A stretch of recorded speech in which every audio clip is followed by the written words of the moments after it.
Donc on va continuer justement à évoquer, vous l'avez vu, cette transition en Iran avec nos deux personnalités en plateau. Tout d'abord, notre ancienne correspondante en Iran, qui est désormais rédactrice en chef et qui passe beaucoup de temps sur ce plateau désormais. Oui, beaucoup. C'est Mariam Pierzadeh. Rebonjour Mariam. Bonjour. Et en face de vous, il y a un spécialiste de l'Iran, c'est vous Bernard Orcade. Bonjour. Bonjour. Vous êtes géographe, directeur de recherche émérite au CNRS et donc spécialiste de l'Iran.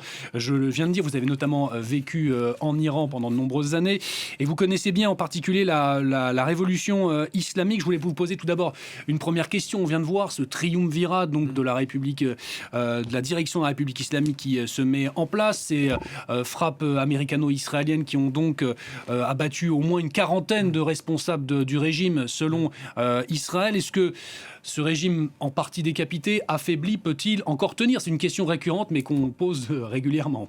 D'accord, mais vous permettez que je pense d'abord aux Iraniens. Ils ont été massacrés au mois de janvier. Aujourd'hui, ils ont une guerre et une vraie guerre qui fait du mal avec des morts, même si les cibles sont ciblées. Ce n'est pas rien que d'être victime d'une agression, parce que quand même une agression israélo-américaine, il faut quand même rappeler le droit international un petit peu, même si personne ne va pleurer sur la mort d'Ali Khamenei, c'est une question évidente. C'est un verrou qui a sauté. Sauf qu'en Iran, il y a beaucoup de verrous, et que la République islamique est un système complexe qui était non pas fissuré, mais fracturé depuis en particulier les massacres de janvier. Et donc, la disparition d'Ali Khamenei est un choc, est une brisure de plus, une fracture importante. Et il faut s'attendre effectivement à ce que le système trouve des moyens pour subsister, c'est son rôle. Et le triumvirat qui a été nommé, c'est la Constitution qui le prévoit, le président de la République, le chef du pouvoir judiciaire et un délégué du Conseil constitutionnel iranien. Bon, ces gens-là vont devoir maintenant convoquer l'Assemblée des experts qui va donc se réunir pour élire le prochain guide. Mais il faut bien voir que le prochain guide n'existera pas. Le dernier guide, c'était Khamenei. Parce que le prochain, aucun n'aura l'expérience politique de 40 ans, 45 ans de pouvoir politique au plus haut niveau. Et donc, le prochain guide, dans tous les cas, quel qu'il soit, n'aura jamais la capacité de contrôler le système comme il avait réussi à le faire pendant des années. Et donc, c'est une vraie révolution intérieure qui se passe, pas un changement de régime, mais au moins une étape essentielle vers un changement politique très profond en Iran. On l'évoquait justement dans cette édition spéciale un peu plus tôt avec Mariam Pierzadeh, c'est la mort du guide suprême, c'est lui qui avait mis en place tout l'appareil de la révolution islamique, c'est bien ça, hein? Oui, il a été au pouvoir depuis le début. C'est un jeune mollah qui au début était plutôt libéral. Je me souviens personnellement des amis universitaires emprisonnés au début de la Révolution parce qu'ils étaient un peu trop à gauche. On s'est débrouillé pour demander à Khamenei à l'époque, qui était un révolutionnaire qui cherchait la liberté, l'indépendance, l'islam et la démocratie quand il était jeune. On avait réussi à... Il était de ceux qui étaient des gens espérant autre chose. Mais très rapidement, on s'est rendu compte que c'était un personnage extrêmement rigoureux dans ses idées et qui a été incapable finalement de concrétiser les rêves révolutionnaires que beaucoup d'Iraniens avaient contre le Shah à l'époque. Et il a au contraire été un de ceux qui ont figé la République islamique et empêché qu'elle ne se développe, faisant qu'aujourd'hui, et la population dans les rues, mais aussi beaucoup des gens qui avaient rêvé d'une révolution qui soit très positive et qui sont en prison ou sortent de prison. Et on sait que la prison d'Evin est le meilleur vivier d'opposition en Iran. Mariam, c'était lui, le guide suprême, qui incarnait la République islamique d'Iran? Oui, c'est celui, in fine, qui avait la main sur toutes les grandes décisions quand il y a les négociations historiques qui s'ouvrent en 2013 pour négocier sur le nucléaire iranien, alors que lui-même avait, en 2007, donc 8 ans plus tôt, annoncé 8 ans plus tôt que le droit à l'Iran à avoir l'énergie nucléaire était indéniable. C'est lui qui autorise des négociations historiques directes entre Américains et Iraniens qui arrivent à la conclusion de l'accord de Vienne de 2015 qui va restreindre drastiquement le nucléaire iranien. C'est lui qui incarnait aussi la répression, puisque là, on est encore dans un mouvement de contestation interne en Iran, puisqu'au mois de janvier, il y a eu des très grandes manifestations qui avaient repris la semaine dernière dans les universités.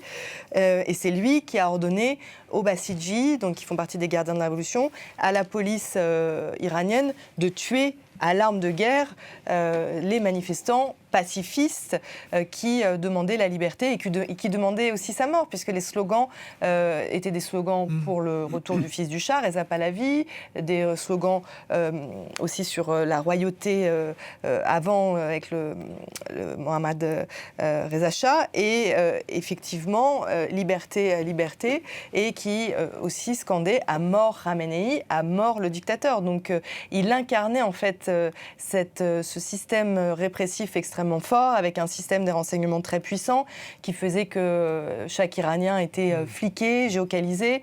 Ils avaient mis au point un système de géocalisation extrêmement précis, alors que l'Iran est un des pays les plus sanctionnés au monde, donc ils n'ont pas accès à cette technologie-là par ailleurs. Et il incarnait tout ça.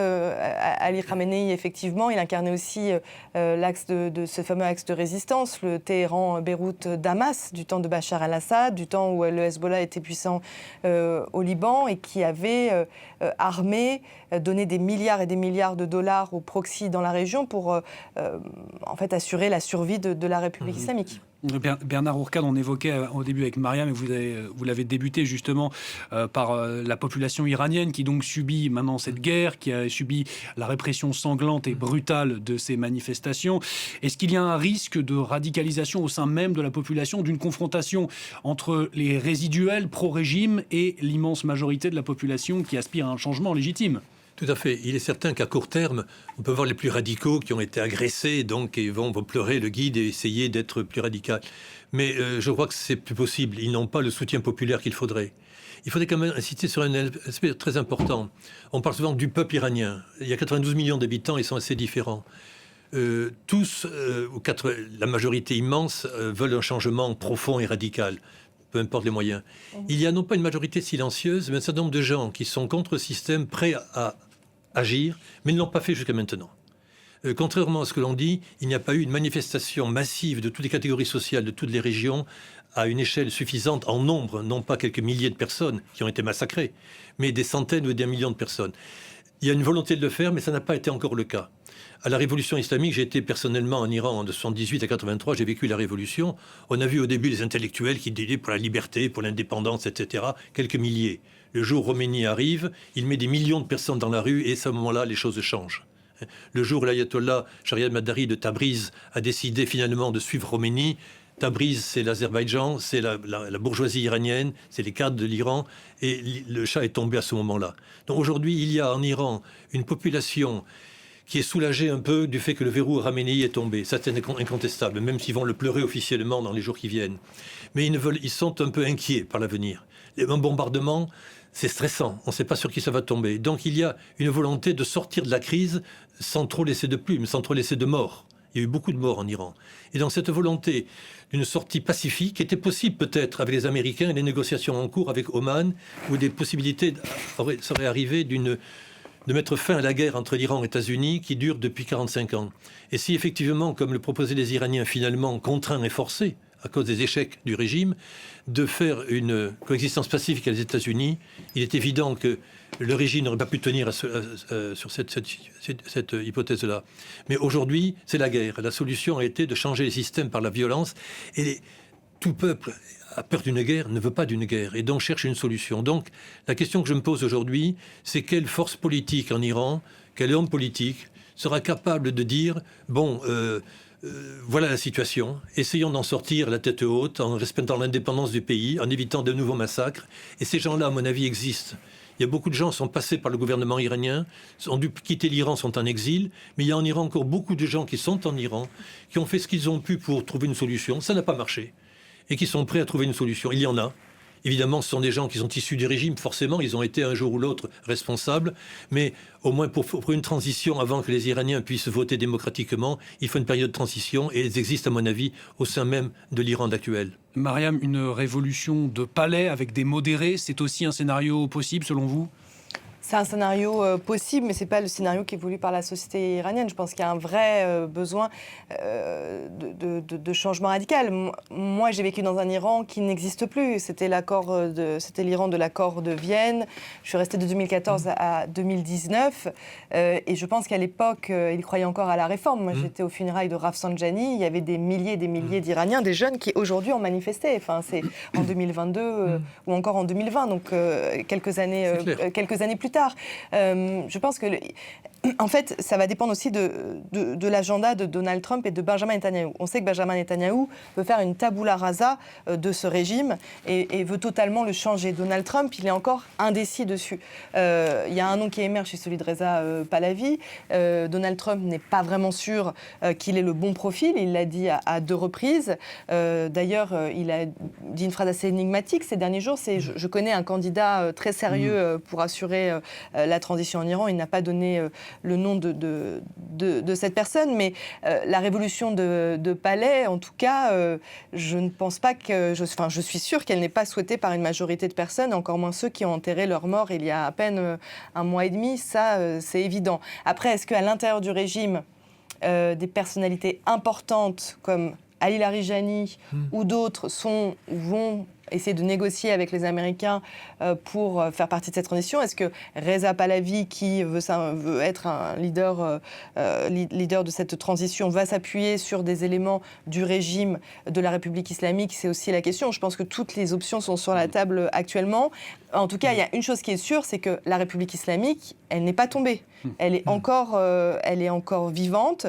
Elle est tenue par les gardiens de la Révolution qui sont extrêmement puissants et qui ne vont pas lâcher comme ça Bernard Ancade, justement, Mariam évoquait le rôle de Donald Trump. Est-ce qu'on pourrait se diriger vers une sorte de scénario qu'on pourrait dire à la vénézuélienne, où le régime reste, mais tant que les intérêts finalement des États-Unis et que le régime fait ce que veut Washington, finalement, il peut rester en place? Le régime ne restera pas. Je veux dire par là, la volonté de changement, elle est profonde.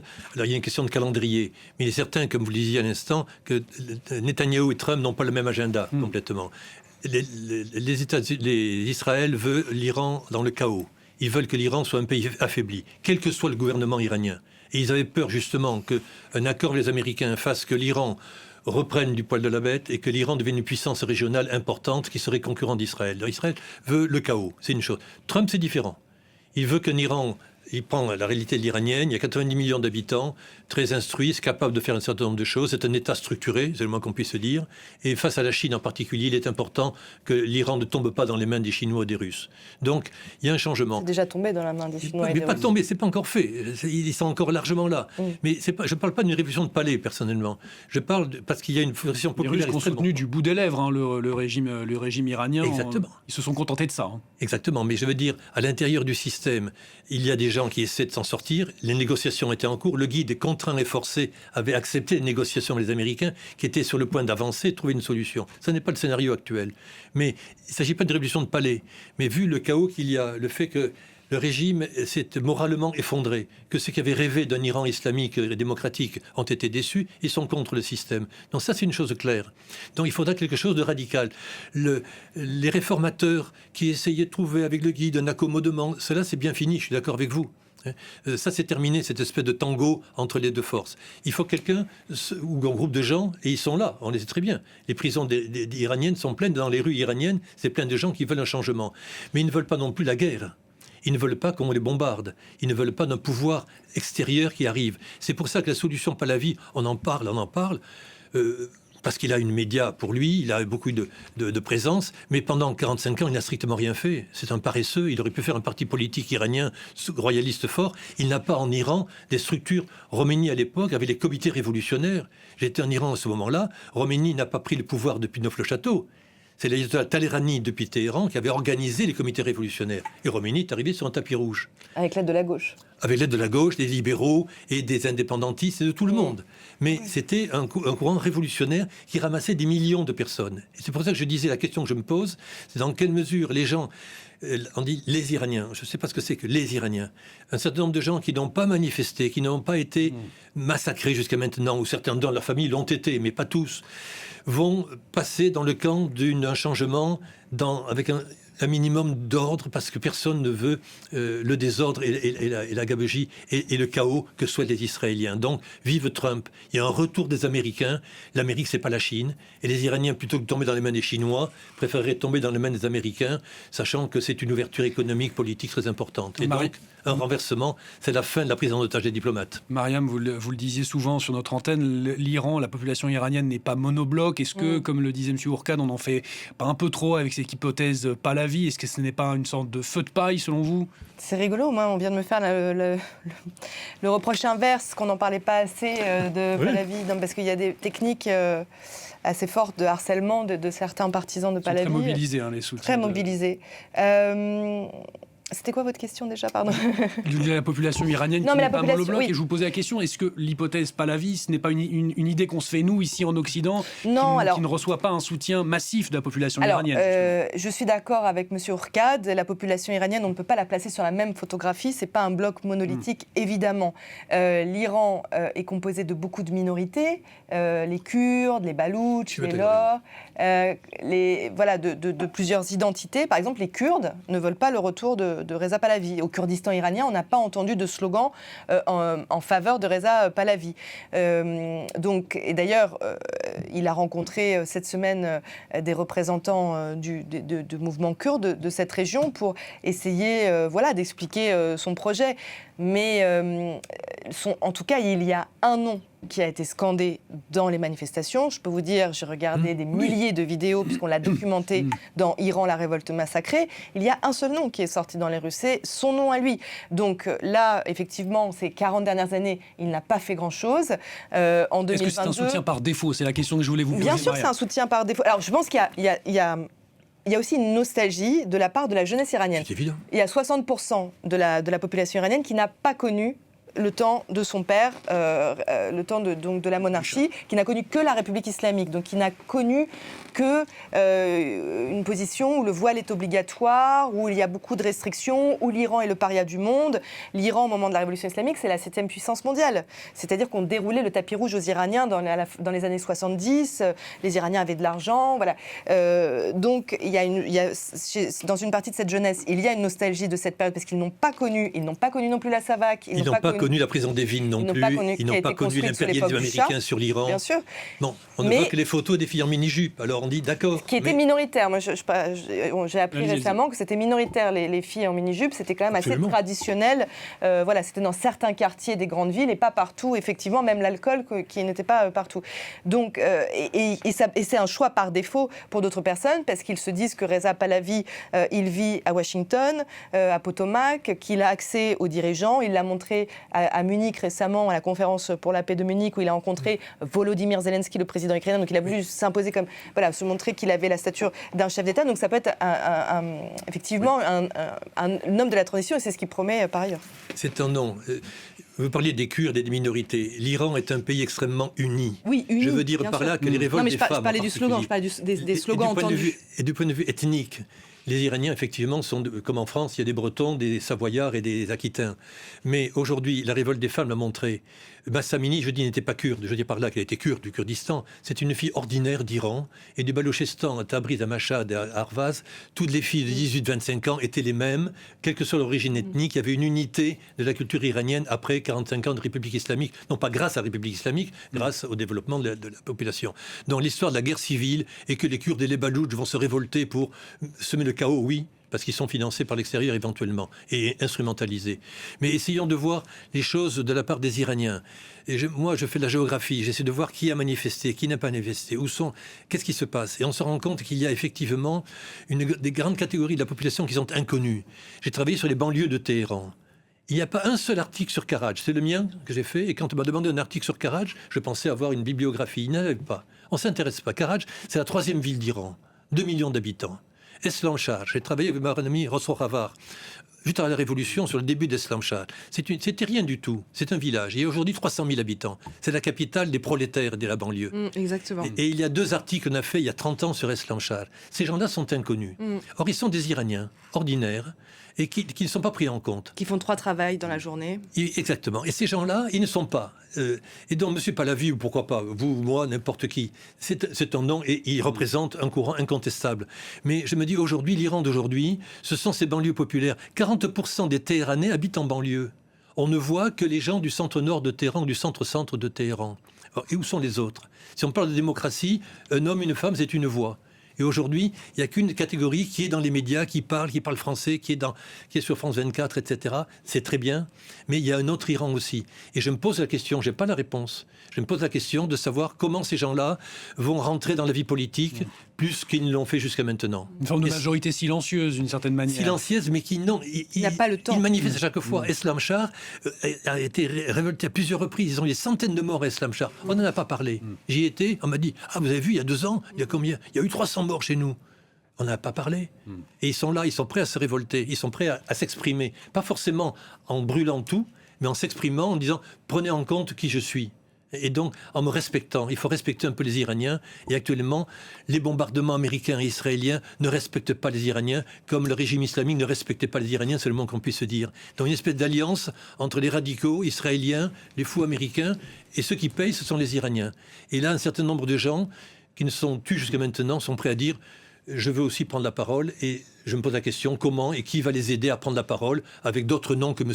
Pahlavi, qui est un nom parmi d'autres. D'autres noms vont émerger peut-être. Vous restez avec nous. On va élargir un petit peu notre discussion autour notamment de la réaction en particulier du monde chiite, plus largement.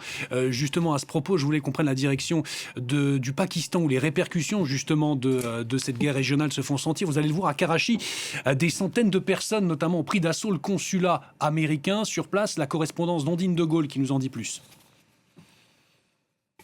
On a pu confirmer un certain nombre de blessés et désormais le bilan s'élève à 9 morts parmi les manifestants et 2 policiers blessés ont été emmenés dans un hôpital.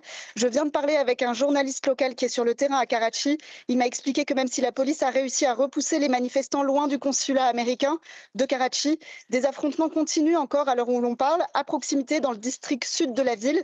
Ce qu'il s'est passé, c'est qu'une foule assez importante et spontanée s'est rassemblée devant le consulat américain plus tôt dans la matinée pour protester contre la mort du guide suprême iranien Khamenei. La manifestation est devenue violente quand certains ont tenté d'entrer dans l'enceinte du consulat. Ils ont même réussi à franchir une première barrière de sécurité. Ça a visiblement surpris les forces de l'ordre locales qui ont réagi et repoussé les manifestants par la force. Ce qu'on comprend pour l'instant, c'est que ces manifestations ne semblent pas avoir été organisées par un groupe ou un parti en particulier. Beaucoup de ces manifestants appartiennent manifestement à la communauté chiite, qui représente environ 20% de la population pakistanaise et qui entretient un lien émotionnel et spirituel fort avec l'Iran et avec son guide suprême décédé.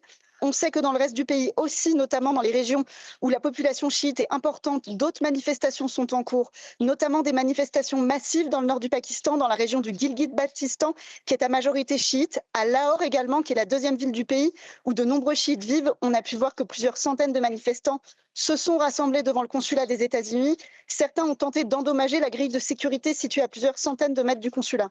Dans ces conditions tendues, les autorités sont extrêmement mobilisées pour maintenir l'ordre. On a vu la police recourir à la force, surtout à Karachi, où la police utilise du gaz lacrymogène pour tenter de disperser la foule.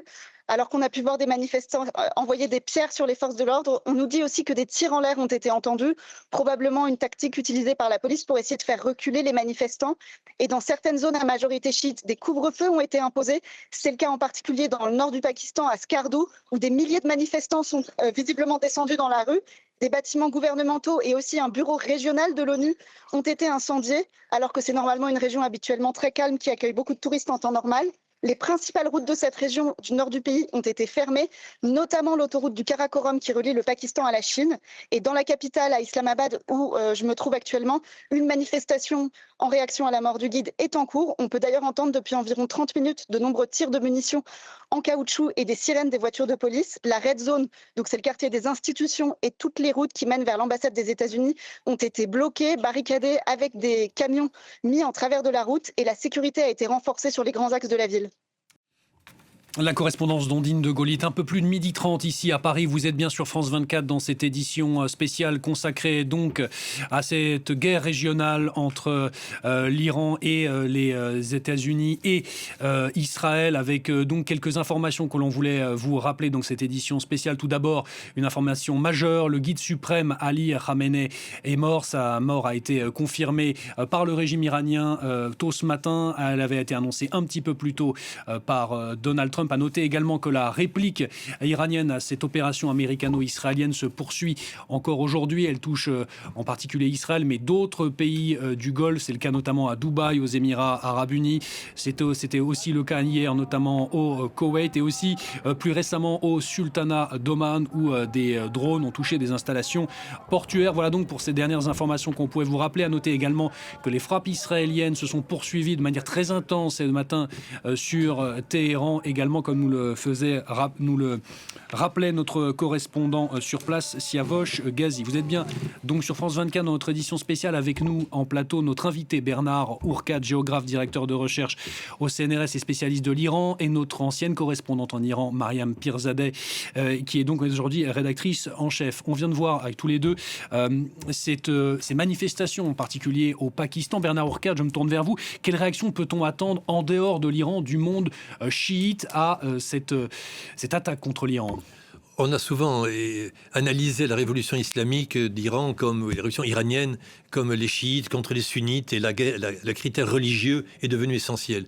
Je ne suis pas certain que ce critère religieux soit aussi pertinent que cela. Il existe bien évidemment, on le voit au Pakistan, parce qu'il y a effectivement des oppositions. On le voit en Iran aussi, où les sunnites n'ont pas droit au chapitre.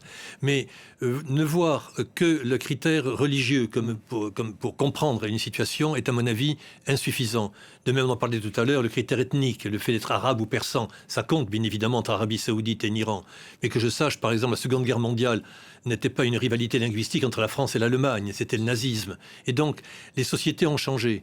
Et aujourd'hui, il faut essayer de regarder non pas les héritages chiites, sunnites, persans, turcs, arabes, etc. Mais il faut prendre en compte, bien évidemment. Mais il faut voir les changements des sociétés. Dans tout le Moyen-Orient, on a, grâce à l'éducation, une jeunesse qui est la même. Les printemps arabes ont montré que les volontés des jeunes Iraniens de s'émanciper étaient la même dans les pays arabes, ou en Algérie, ou partout. Et on l'a vu au Népal. On le voit en Amérique latine. Donc il y a une société qui est différente. Et bien souvent, on analyse le poids uniquement de quelques conservateurs, de quelques structures importantes, ethniques, politiques, religieuses, qui dirigent le pays, sans prendre en compte les dynamiques nouvelles. Or là, ce qui est important, et l'Iran est un bon exemple de cela, où on voit une population qui essaie de s'exprimer, et la dictature est assez forte pour empêcher les choses de s'exprimer, ou la répression, mais on a une société qui veut s'exprimer, et qui n'arrête pas de le faire par tous les moyens. Et donc, il y a à prendre en compte cela en essayant d'éviter de plaquer très de suite la solution. On prend le vieux chat, on met un nouveau à la place, on prend un sunnite, on prend un chiite, on prend un kurde. Non, essayons de voir la société iranienne telle qu'elle est aujourd'hui, en la regardant de près et en respectant ces gens-là et accepter de leur donner la parole sans leur imposer de l'extérieur des solutions qu'ils veulent peut-être, mais dont les moyens ne sont peut-être pas adaptés à leurs souhaits. Mariam, qu'est-ce qu'on peut dire selon vous de ces réactions dans le monde chiite, et plus largement élargir aussi à ce qu'on qualifie souvent des proxys du régime iranien? Quelle réaction peut-on s'attendre de leur part selon vous? Alors hier, les Houthis au Yémen avaient indiqué qu'il y aurait ils allaient réagir de manière très vive. On n'a pas vu grand-chose de la part des Houthis. Pareil, récemment. Les Houthis, qui est quand même le proxy le plus actif dans la sauvegarde, dans la protection de la République islamique. Le Hezbollah, très intéressant aussi, avait indiqué qu'il n'entrerait pas dans la guerre si jamais les États-Unis et Israël attaqueraient. Mais la création du Hezbollah était faite aussi de telle sorte qu'il fallait protéger la République islamique et surtout protéger Ali Khamenei. Mais là, on voit bien que le Hezbollah, déjà, son dirigeant devait s'exprimer depuis hier, toujours pas... C'était reporté, absolument. Toujours pas d'allocution. Tout comme on a annoncé une allocution de Ali Khamenei, qui n'est pas venu pour cause puisqu'il avait été tué. Maintenant... Voilà, on n'est pas sans savoir que depuis le 7 octobre 2023, même le 8 octobre 2023, les proxys dans la région, les proxys iraniens ont été très affaiblis. Les seuls, effectivement, qui apportent une aide logistique ces derniers temps actuellement à l'Iran, c'est les brigades qui se trouvent en Irak, les brigades chiites, qui ont apporté notamment un appui logistique au moment des répressions du mois de janvier, puisque les personnes qui ont manifesté avaient face à elles des personnes qui parlaient arabe, qui étaient irakiennes. Et d'ailleurs, ils n'ont pas fait mystère, ces brigades, qu'ils se rendaient en Iran pour prêter main forte au régime, pour les seconder dans cette répression en fait, qui a mené à ces massacres. Mais je crois que oui, effectivement, un élément important a été, après le 7 octobre, on s'attendait à ce que l'Iran, effectivement, soutienne le Hamas, etc. Ça n'a pas été le cas, parce qu'entre les deux, en plus, il y avait des rivalités politiques importantes. Et que peut-être le 7 octobre a été fait, non pas le soutien de l'Iran, mais peut-être par le Hamas, pour qui espérait avoir une conflagration générale dans le Moyen-Orient, et qui obligerait justement les Iraniens à les soutenir, alors qu'à même moment, les Iraniens comprenaient que leur politique des proxys n'était pas suffisante, c'était fragile. Et effectivement, après le 7 octobre, ils ont évité d'utiliser les armes du Hezbollah parce que les armes n'étaient pas destinées contre Israël. C'est des armes destinées à protéger la République islamique. Parce qu'ils avaient dans un canon pointé sur Israël qui permettait qu'Israël n'attaque pas l'Iran. Et donc, les Iraniens ont protégé cela. Mais en faisant cela, ils ont fragilisé finalement le Hezbollah. Et qui, on le sait, avait soutenu l'Iran en Irak. Et finalement, la division Iran-Hezbollah était de plus en plus forte. Et se sentant un peu abandonnés, les Iraniens ensuite, c'est en avril 2023, ont bombardé à froid Israël par des centaines de missiles, on s'en souvient, depuis le territoire iranien, pour dire on n'a plus besoin de nos proxys. On est capable de se défendre de nous-mêmes depuis le territoire. Et donc là, ça a été la rupture avec le Hezbollah, qui finalement a été démantelé par les Israéliens. Ils ont été abandonnés par les Iraniens, en fait, qui avaient changé de politique. Avec cette fameuse opération des beepers Exactement. menée par Israël. Et ensuite, donc, Bachar el-Assad tombe quelques mois plus tard et les Iraniens se trouvent avec plus rien. Mais c'était une évolution qui a été souhaitée par le régime, disant l'argent que coûte le soutien au Hezbollah coûte très cher, politiquement aussi. Les Iraniens disent pourquoi donner de l'argent à ces gens-là. Mais on a constaté aussi que cette politique iranienne est efficace. À partir du moment où le Hezbollah tombe, un an plus tard, Israël attaque l'Iran, montrant que le Hezbollah était un pare-feu très important, et c'était le seul but. Maintenant que c'est fini, l'Iran n'a plus besoin du Hezbollah, n'a plus besoin des Houthis qui sont aidés pour embêter l'Arabie Saoudite, et les Houthis ont leur propre agenda politique, et maintenant qu'ils sont devenus importants, contrôlent les détroits, ils n'ont plus besoin de l'Iran pour pouvoir les aider. Quant aux milices chiites d'Irak, elles sont importantes parce que l'Iran, vous le savez, a eu 8 ans de guerre avec l'Irak, donc ce qui se passe en Irak est important, et les Iraniens ont intérêt, même quel que soit le régime politique à Téhéran, de contrôler un peu ce qui se passe à Téhéran, en Irak. Mais est-ce qu'ils ont la haute main là-dessus? Est-ce qu'ils pourront à l'avenir continuer de financer les milices comme c'était le cas? Donc je crois que les proxys, c'est terminé. Et dans la négociation des Américains, la question des proxys était résolue. Et c'est un problème qu'il faudra consolider, mais c'est terminé. Par contre, il y avait encore le nucléaire. Et le nucléaire, c'est important, mais tout avait été dit en 2015. On sait très bien maintenant comment restaurer le nucléaire de façon pacifique et faire que l'Iran ait le droit à l'enrichissement, mais un droit non exercé. Les solutions techniques étaient à trouver diplomatiquement sur le nucléaire. Rester les missiles. C'est pour ça que les Israéliens aujourd'hui disent le nucléaire, en fait, ce n'a jamais été un problème de sécurité pour Israël qui a 2 antennes nucléaires. Les missiles, par contre, c'est plus sérieux. Ils avaient ceux du Hezbollah, c'est en cours de résolution définitive. Il reste encore les missiles iraniens qui sont tout à fait performants.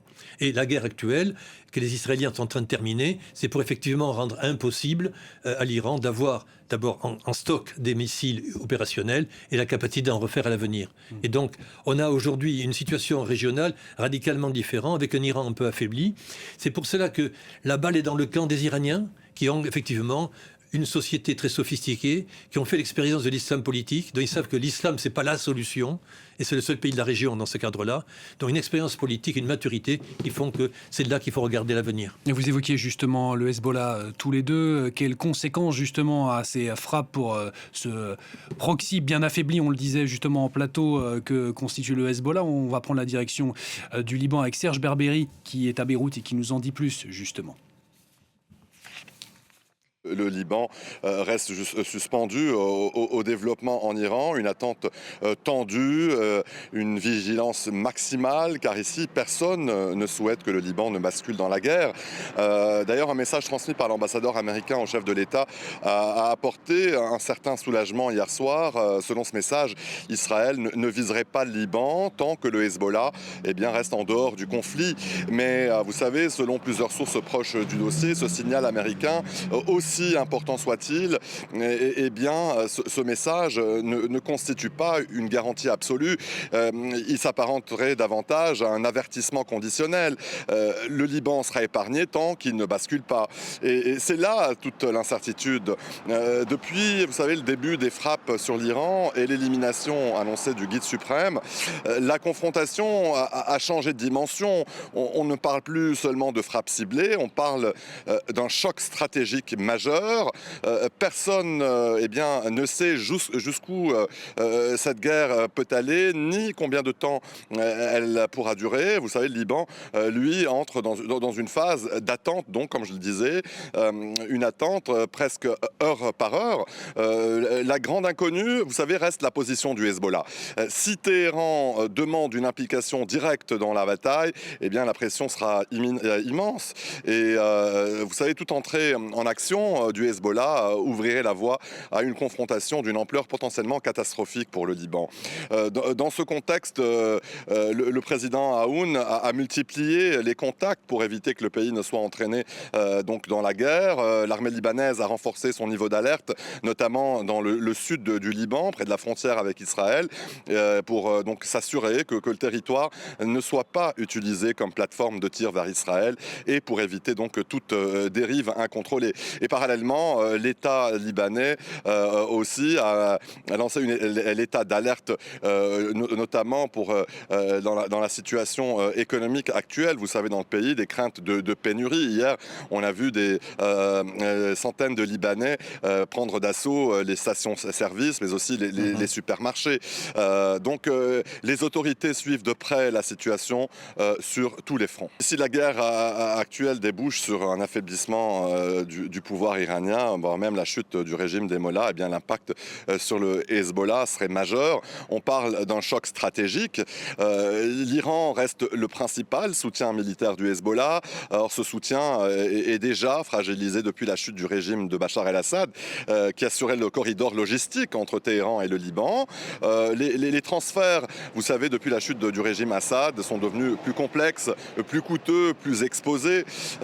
Avec l'élimination du guide suprême et l'incertitude généralisée à Téhéran, la question devient centrale. Si l'Iran se replie sur ses propres crises, donc sur sa propre situation interne, l'appui de l'Iran extérieur, notamment pour le Hezbollah, pourrait diminuer. Et pour le Hezbollah, cela signifie donc moins de marge financière, moins de capacité de reconstitution et aussi, vous savez, il sort très affaibli de la guerre de l'automne 2024 avec Israël et aussi ses frappes quasi quotidiennes contre ses infrastructures, contre ses commandants au Liban. Le Hezbollah donc ne s'effondrerait pas du jour au lendemain. Il a une base locale solide, mais il perdrait son pilier stratégique. Et dans le contexte actuel, les analystes estiment qu'une chute du régime des mollahs changerait profondément l'équilibre des forces au Liban. La correspondance de Serge Berberi à Beyrouth. Donc quasiment 12h45 ici à Paris. Vous êtes bien sur France 24 dans notre édition spéciale consacrée donc à ce deuxième jour de guerre régionale entre l'Iran, les États-Unis et Israël, avec plusieurs informations à vous rappeler. Tout d'abord, le guide suprême iranien Ali Khamenei est mort. Il a été tué dans ses frappes américano-israéliennes hier. Une confirmation à la télévision d'État iranienne tôt ce matin. Une mort qui avait été annoncée un peu plus tôt dans la nuit par Donald Trump. La transition également se met en place en Iran où un triumvirat, un groupe de 3 personnes va donc prendre la transition du régime de la République islamique. À noter également, autre information à vous rappeler de ce dimanche, que la réplique iranienne se poursuit. Il y a eu plusieurs alertes de missiles qui ont retenti notamment en Israël, en particulier à Jérusalem ou à Tel Aviv. Elle touche aussi les autres pays du Golfe. C'était le cas notamment notamment aux Émirats Arabes Unis, à Dubaï, c'était le cas aussi hier au Koweït et plus récemment à Oman, où un drone a touché les installations portuaires. Avec nous en plateau, notre invité toujours Bernard Ourcade, qui est géographe, directeur de recherche au CNRS et spécialiste de l'Iran, et Mariam Pirzadeh, notre ancienne correspondante sur place. Mariam, je me tourne vers vous. Vous vouliez justement, pour un dernier coup de collier, on va dire, nous proposer justement un point sur l'organigramme de cette République islamique qui a été grandement affaiblie par ces frappes américano-israéliennes. Oui, puisqu'on apprend au fur et à mesure que les heures passent les noms des personnes qui ont été tuées aux côtés d'Ali Khamenei. En fait, il faut savoir une chose, on a aussi des informations sur ce qui s'est passé. Vraiment, l'agenda était un peu bousculé parce que des frappes étaient prévues effectivement sur le régime iranien, mais l'agenda a été avancé et c'est pour ça que ces frappes, elles ont eu lieu en plein jour. C'est inhabituel. D'habitude, Israël attaque la nuit, profitant de l'obscurité et profitant d'un état de surprise. Pourquoi ? Parce que le Mossad, qui est très implanté en Iran, les services de renseignement israéliens extérieurs, ont appris qu'une réunion importante avait lieu hier matin dans ce quartier Pasteur que vous connaissez bien, monsieur Ourcade, puisqu'il y avait le centre culturel français avant. Ce quartier Pasteur où se trouvent les bureaux de la présidence iranienne, celle du guide suprême et du Conseil national de sécurité iranien, et Ali Khamenei, le guide suprême, allait assister à cette réunion alors qu'il était caché dans des souterrains, dans des bunkers. Il savait sa tête mise à prix par l'armée israélienne. Et cette faille de sécurité très importante dans le système de la République islamique a permis ces frappes donc sur plusieurs bâtiments. On va le voir sur cette image. Aux côtés de Ali Khamenei se trouvaient plusieurs hauts commandants des gardiens de la Révolution. Il y avait notamment l'armée, celui qui représentait l'armée de terre, celui qui représentait l'armée de l'air et la marine. Et vous voyez quelques petites secondes et derrière vous voyez ceux qui ont été éliminés à côté d'Ali Khamenei. Son conseiller militaire, son très proche conseiller militaire avec qui il travaillait depuis 37 ans, donc ces années restées au pouvoir, a été éliminé également. Ali Shamkhani, qui était en charge de la sécurité nationale. Pourquoi il est important, Ali Shamkhani ? C'est qu'il avait déjà été visé par une frappe israélienne au mois de juin 2025 au moment de la guerre des 12 jours. Il avait été annoncé mort pendant plusieurs jours. Il avait été frappé dans sa chambre à coucher. Donc vous dire le niveau d'infiltration des renseignements israéliens sur les lieux de vie des gardiens de la Révolution. Donc cette fois-ci, il a été éliminé au bout de la deuxième fois qu'il a été ciblé. Aziz Nassirzadeh, le ministre de la Défense, a également été éliminé. Et on l'a appris ce matin, Abdolrahim Moussavi, le chef d'état-major des armées iraniennes, donc l'armée régulière Artesh, a été éliminé également. Et le cas de Ismaël Rahani est intéressant puisqu'il dirige une des 5 branches des gardiens de la Révolution. Les gardiens de la Révolution sont divisés en 5 branches. Il y a chacune des armées, plus les 3 armées, plus les renseignements, plus la force Al-Quds, qui est chargée de toute l'architecture de la politique extérieure de la République islamique. C'est lui qui est en lien direct avec les proxys de la région. Et lui, il a échappé à 3 tentatives d'assassinat de la part de l'armée israélienne. La première fois, c'était dans le bunker où se trouvait Hassan Nasrallah, le chef du Hezbollah. Il était parti juste avant qu'il y ait une frappe. Il a également été visé au mois de juin 2025. Il a réchappé à la mort. Et 3e fois, donc, c'était hier matin. Il était dans ce bâtiment où se tenait cette réunion avec vraiment l'état-major, la tête de la République islamique. Ici, vous avez vraiment la tête de la République islamique, en tout cas les principaux dirigeants. Il est parti juste avant la fin de la réunion et donc avant les bombardements. Et donc, il réchappe également à la mort. Donc, voilà pour cet organigramme. Donc, ces personnes qui sont restées vivantes représentent aussi des cibles maintenant pour l'armée israélienne. On a appris également ce matin la mort de Rolam Rezayan, qui est le chef des renseignements de la police, qui a mené à l'arrestation de milliers de manifestants il y a 1 mois et demi au moment des manifestations. La chaîne de télévision est également une cible pour l'armée israélienne. N'oublions pas cette frappe en direct à la télévision d'État au mois de juin avec une présentatrice qui s'accrochait au pupitre alors qu'elle présentait, et une frappe venait de toucher la télévision d'État qui est un outil de propagande de la République islamique. D'ailleurs, de nouveau été ciblé ce matin, nous disait Siad Qui a Bouchghazi de nouveau été ciblé ce matin, et à tel point qu'ils n'émettent pas dans les studios habituels mais dans des souterrains. Ali Khamenei, il le savait, visé et vraiment était dans l'œil du cyclone en fait. Donc c'est assez surprenant qu'il ait assisté en personne à cette réunion. En tout cas, cette opération a été menée conjointement par les renseignements américains et les renseignements israéliens, ce qui montre qu'ils ont une solide implantation sur le territoire iranien. Et d'ailleurs, c'est ce qui a manqué au moment du 7 octobre, c'est le manque de renseignements humains pour prévenir les attaques terroristes du Hamas du 7 octobre 2023. À la différence là, la République islamique, qui était tournée vers l'Iran. Voilà, justement. ils ont des renseignements humains très importants sur le territoire iranien. Bernard Orca, vous voulez ajouter quelque chose? C'est extrêmement surprenant de voir à quel point les Israéliens ont une connaissance, une finesse extraordinaire de ce qui se passe en Iran au plus haut niveau de l'État. Au plus haut niveau de l'État. Ce qui est inquiétant sur la République islamique, ça montre qu'à l'intérieur même, il y a des failles au plus haut niveau et pas simplement une opposition populaire, mais également au centre du système.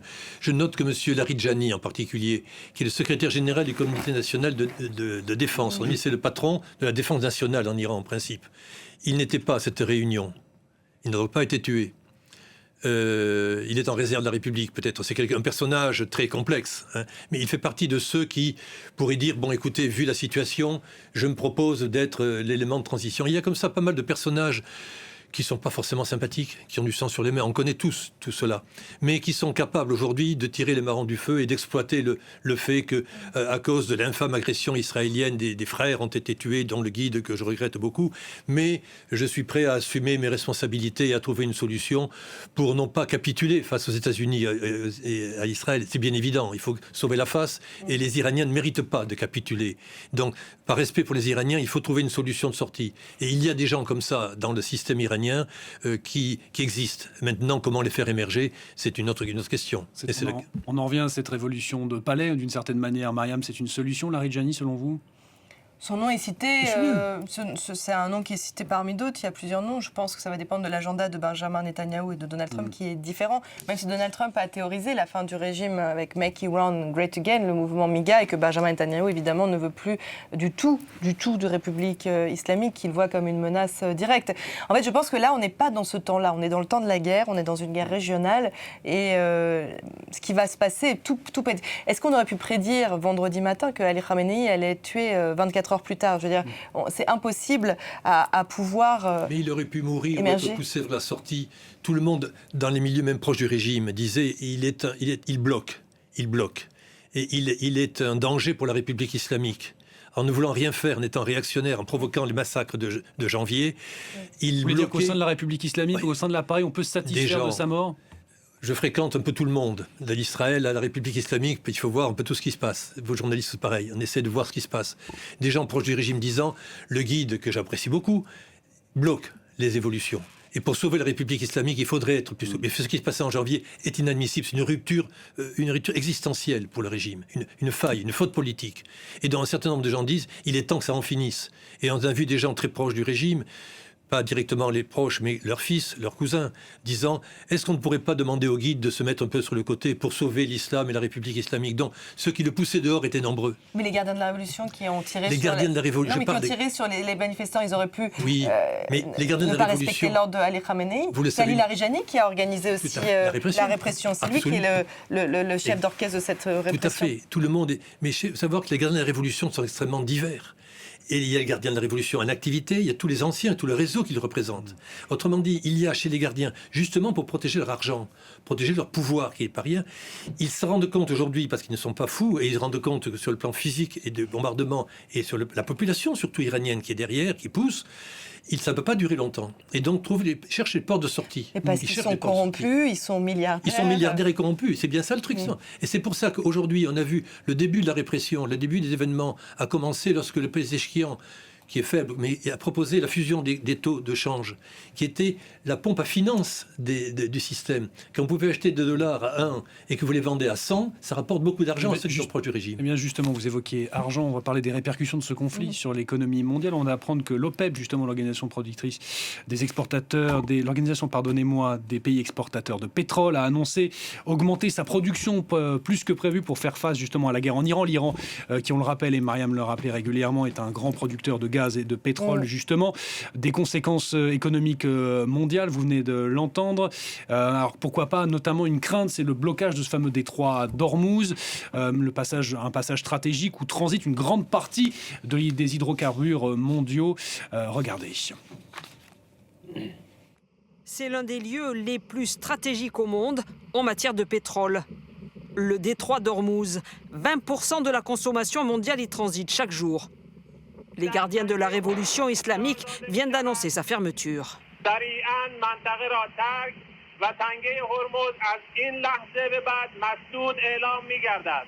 Situé entre l'Iran et le sultanat d'Oman, le détroit est l'une des principales voies de passage entre les pays pétroliers de la région et le reste du monde. Tous les bateaux présents dans la zone, bloqués à l'ouest du détroit. Depuis le début des tensions entre Washington et Téhéran, le prix du baril a déjà franchi la barre des $70. Il pourrait s'envoler ces prochains jours. S'il devait y avoir un blocage total à ce moment-là, on est dans un scénario extrême avec des conséquences en termes de prix difficiles à prévoir, mais possiblement au-delà de $100 le baril, au moins transitoirement. Ce qui est plus probable dans l'optique d'un conflit qui pourrait être amené à durer, c'est que le prix vienne s'ancrer au-delà de $80 le baril. Autre conséquence, l'annulation en cascade des vols au départ et à l'arrivée du Moyen-Orient, comme ici à Dubaï ou encore au Qatar. Des milliers de passagers bloqués et des avions cloués au sol. Voici l'état du trafic dans le ciel hier. Le voici aujourd'hui, plus aucun avion dans la région. Une situation qui perturbe ce carrefour aérien au-delà de la zone de guerre. Dans le cadre de ce conflit, ce n'est pas seulement le fait qu'on ne puisse plus atterrir, mais on ne peut plus survoler. Donc il va falloir faire un immense décrochage, détour, pour se servir, ou plutôt desservir l'Inde et l'Asie du Sud-Est. Aujourd'hui, la compagnie Air France a annulé plusieurs de ses vols, notamment vers Tel Aviv et Riyad. On marque une pause dans cette édition spéciale sur France 24. Dans quelques minutes, c'est Ndarika Lopi qui vous accompagnera pour en apprendre plus sur cette deuxième journée de guerre régionale entre l'Iran, les États-Unis et Israël. Restez avec nous.